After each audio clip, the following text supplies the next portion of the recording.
Hello, welcome to Glide Tech YouTube channel. My name is Felicia.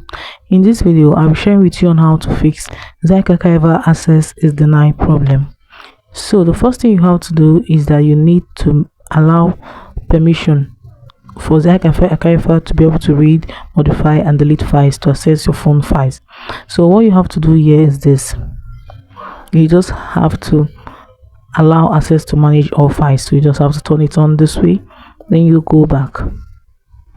So if you still have this access denier, you see mine have access, but if yours have not have access after permitting the file to access your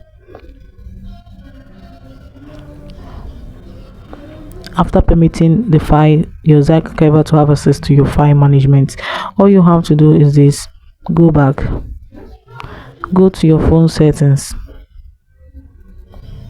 So right here on my phone settings, all I have to do is to scroll gently, click on my app management, search for ZArchiver by clicking on the app list. So right here on my app list, I just have to search for ZArchiver. Click on it, click on storage and cache, clear my cache. Having done that, you can allow permission.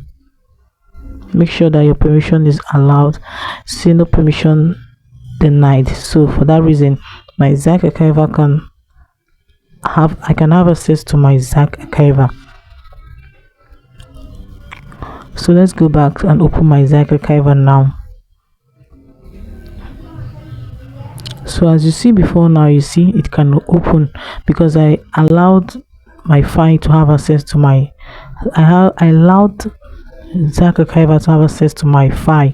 So you can see that it has opened. So if yours did not open, you just have to follow these few steps and you'll be able to access allow your ZArchiver to have access to your phone. So guys, this is it on how to fix ZArchiver access is denied problem. So if you have this issue, just follow the steps and you'll be able to solve yours. Once again, I remain Felicia. Thanks for watching.